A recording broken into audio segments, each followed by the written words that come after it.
Into the Doklam standoff, the Government of India has called an all-party meeting which just ended to share details with the opposition.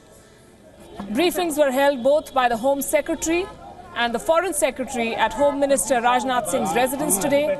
The two presentations reiterated India's position that China had violated Bhutan's territory in Doklam and that India had acted not just in Bhutan's interest but also in its own.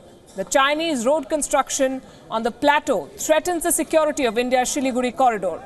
The meeting was called in the wake of China's allegations that India's armed forces entered its sovereign territory. The area in question is near the Tri-Junction where the borders of India, China and Bhutan meet. The duration of the current logjam has raised worries that the situation could prove beyond fixing through diplomatic channels.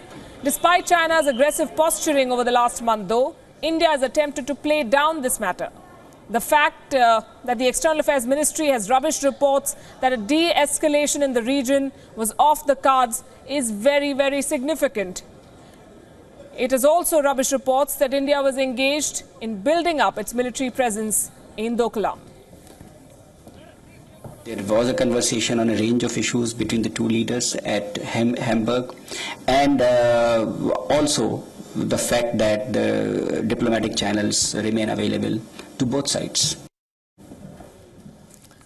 That's what Gopal Bagle said yesterday. This comes within a day of Foreign Secretary S. Jaishankar's statement that India and China have resolved differences in the past diplomatically and there is no reason why they cannot do the same this time. China in response did say that this is not like the previous instances. So once again, upping the ante.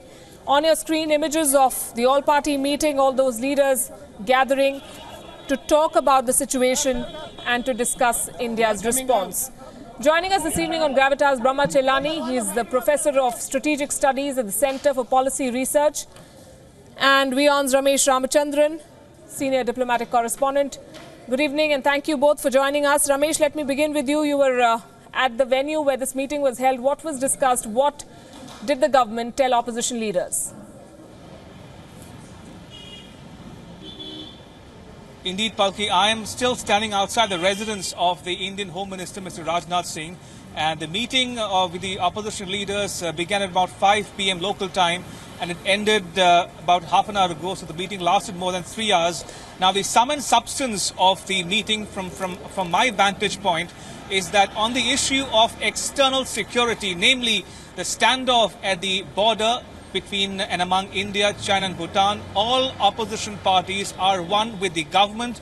They say national security is non-negotiable, and to that extent, they are willing to forge the broadest possible consensus cutting across political lines to lend their voice, as it were, in support of the government. Where the divergence comes in, Palki, is on the issue of internal security, namely the situation obtaining in Jammu and Kashmir, especially in light of the terrorist attack on the Amarnath pilgrims, which happened on Monday last. And this is one issue on which one can expect a stormy session of the monsoon session of Parliament, which is beginning on Monday, with leaders from the opposition parties telling WION that they have concerns on the issue of the lapses in security. They want to fix responsibility and make the government accountable for the lapses. And to that extent, they say they will raise the issue in Parliament. They can also be expected to raise the issue of the standoff at China. But on that issue, as I said, they are one with the government and they would want to speak in one voice. That's good to know. Reassuring, certainly. Brahma Chelani, over the past 48 hours, have you seen any signs of this cooling down? From Beijing, the rhetoric remains bellicose, but it's clear that China has painted itself in a corner. Militarily, it has no credible option. So diplomatically, it has to search for a face saver. The only face saver that China can get is to agree on a mutual withdrawal of all troops from Doklam Plateau.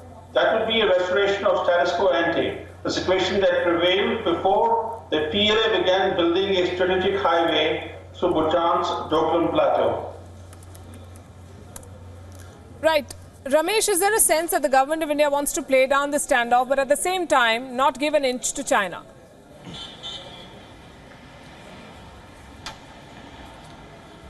Indeed, Palki, that is the sense one gets as well. But just to bring our viewers up to speed with the latest coming in from the spokesperson of the Indian Foreign Ministry, Palki, Mr. Gopal Bagle has barely moments ago issued a statement on the all-party meeting. And if I can quote the relevant extracts from that statement, he says all participants express support, strong support for India's approach and also for the need for national unity. Importance of India and China to remain engaged through diplomacy was underlined, and that the unique nature of very close and long-standing India-Bhutan relationship was recognized. So, Palki, to put things into context here, the sense one gets is that the opposition parties will speak in the same ways with the government on the issue of the border standoff, but on the issue of internal security, they want government to take the dialogue forward with all the stakeholders in Jammu and Kashmir. All right, a fair bit of diplomacy is there as well. This is from the MEA, and we'll have to wait and see what the opposition parties have to say. But Brahmachalani, in the 80s, there was a similar standoff that stretched on to almost a year. Do you see this one heading the same way, or do you see this being resolved after the October Congress? What happened 30 years ago at Sabdurchu sector of Arunachal Pradesh was a very major episode. You've never had that kind of a incident on that scale ever since that episode. What's happening now actually is pretty small compared to what happened then. But I think the present episode still has a risk of escalation to conflict. But I think, unlike what happened earlier, 30 years ago, in the present episode, when the harsh winter sets in by December, January, both sides will have to retreat. They will not be able to deploy troops on Doklam Plateau. So harsh winter will force a mutual retreat, thereby restoring status quo ante, and also frustrating China's plan to build a road through Doklam Plateau. Right, mutual retreat seems to be the only way forward, Ramesh, and it seems that both sides are now looking for a face saver, having taken a very firm position. Indeed, Palki, you couldn't have put it better. And just to take off from the point where Professor Chelani left, both sides are indicating, especially the Indian side, that diplomatic channels are available and will continue to be used going forward.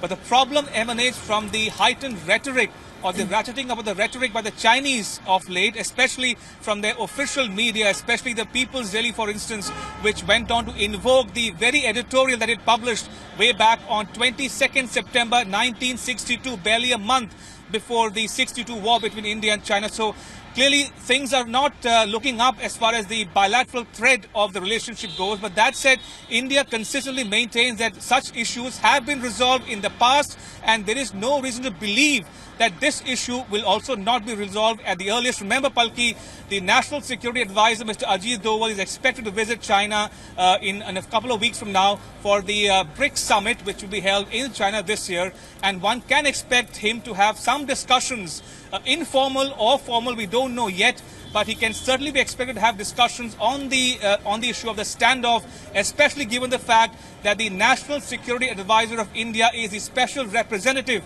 for the India-China boundary question and talks on it. Right. Thanks very much, Ramesh Ramachandran, for bringing us those updates, and Brahmachalani for your insight on the subject. Thank you for joining us on Gravitas.